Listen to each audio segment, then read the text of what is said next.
seek death.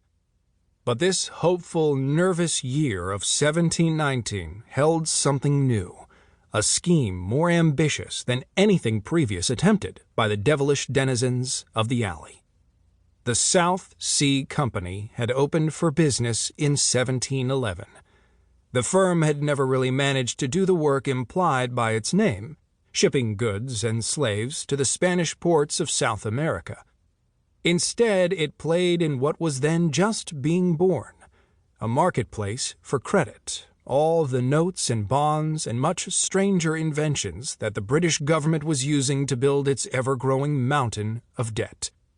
For several years, the South Sea Company itself had nibbled around the edges of this market, completing a handful of minor deals, but its directors now aimed at a vastly more ambitious project, one that would, if it worked, solve Britain's borrowing problem once and for all.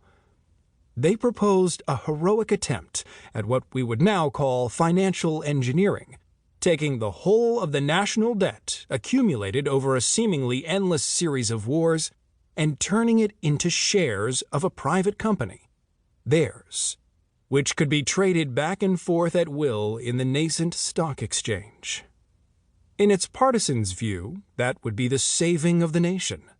Alternatively, as the skeptical Defoe warned, the clever men of Exchange Alley had figured out a way to get rich off of the public interest.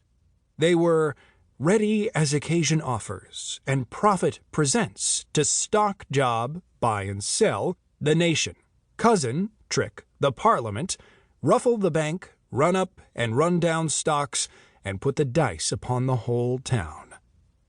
Stock job the nation.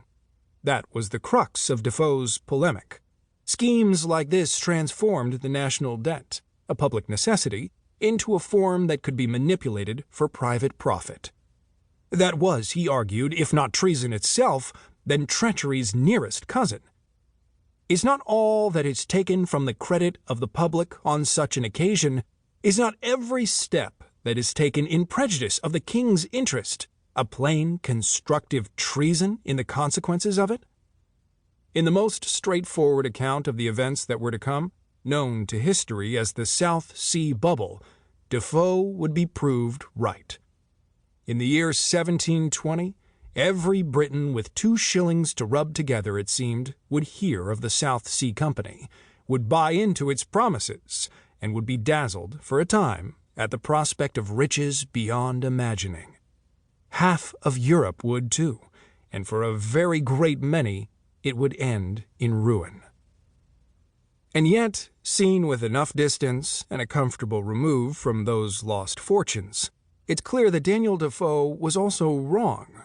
What would happen in Exchange Alley over the next year wasn't simply the work of a trade founded in fraud, born of deceit, and nourished by trick, cheat, wheedle, forgeries, falsehoods. The South Sea Bubble, the headlong rise and the sudden collapse of London's nascent stock market, wasn't the original sin of early modern capitalism. Or rather, it was never only that. Instead, as this book argues, if we are to understand the bubble year, wider histories must come into play, ones that reach both backward and forward in time, from Defoe's troubled days to our own. In this telling, the calamities of 1720 can be read as a watershed moment in the long, tangled process of creating the modern concept of money, and especially of money's most dynamic incarnation, credit, which makes promises expressed in numbers that connect the future to the present. The bubble is a part of the history of finance, but is not confined to it. Rather, it opens a window on the circumstances from which later financial thinking emerged, the grand shift over the preceding century in the way human beings understood their experience of the material world, an intellectual transformation better known as the scientific revolution. The history of the scientific revolution is usually told as a sequence of discoveries, mostly in mathematics and physics. That picture leaves out a central human fact. Those who solved problems of planetary motion or the flight of cannonballs did not confine themselves to natural philosophy. From the beginning, they used the same methods and habits of mind to tackle